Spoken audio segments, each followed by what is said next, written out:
Just a couple of days ago, I visited the Wuhan University of Science and Technology because I was told that out of the several hundred international students there, none of them contracted Covid-19. I talked to the students, I talked to the teachers, and I had the impression that there was a collective understanding that strict quarantine was really necessary in order to protect everybody. For almost several weeks, when the situation was really bad, the students were not allowed to leave their dormitory. Of course, it was difficult, but in the end, the great majority of them understood the necessity of it. They persevered, and none of them got sick. I think that story is important to help people understand exactly why the case mortality number and the absolute death toll number in China has been so low. For 76 days, the city was under strict lockdown. Not the kind of lockdown where if you choose to stay in place, you stay in shelter, you can. If you want to go out, you could also try to do that. No. For the great majority of the lockdown, people had to stay at home. Think about what happens in the United States.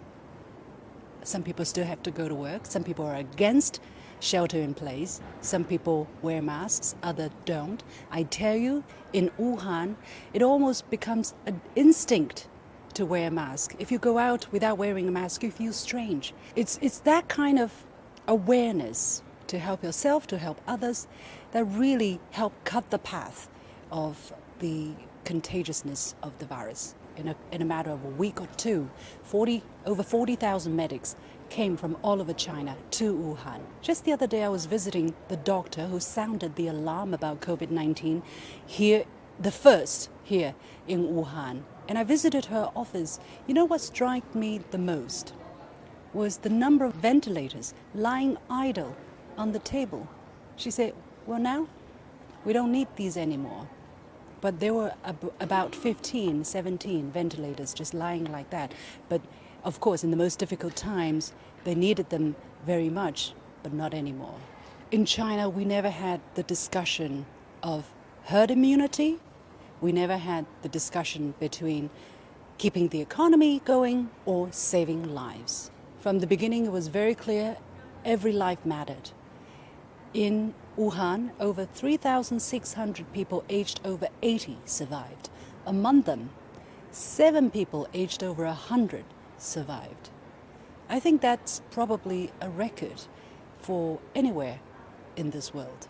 Citing an example from the doctor who reported the first cases here, she said a couple of days ago, one of her first patients came back to settle the bill. I asked her, what do you mean settling the bill? I heard it was all for free, the treatment. She said, yeah, he came to get the refund. He paid originally, but later on, after the government decided everything would be for free, he came and got his money back. And then, of course, there's the role of traditional Chinese medicine. In some of the temporary hospitals where only people with mild symptoms were being treated, they were only given traditional Chinese medicine. This is an advantage that China enjoys. My last point, I wanted to say, it's something, again, probably won't be understood so easily by people in the West or in America or in Europe, is the kind of trust between the authorities and the local residents. I talked to a couple of people randomly on the street. The word that they shared was cooperation, that they trusted in the measures that they were told to follow, and the measures worked.